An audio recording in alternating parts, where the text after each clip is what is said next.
तोहर छोड़ दोसर के बल कहियो उठ जैतौ जान हमारा कहल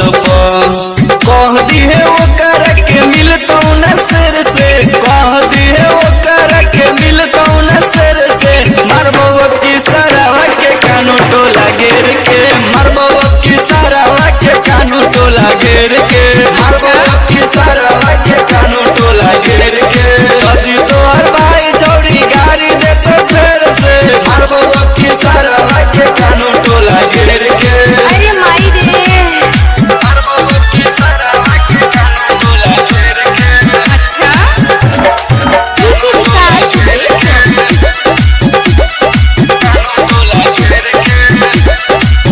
कोके फोन देवेला धमकी मिल कहेला अकेला में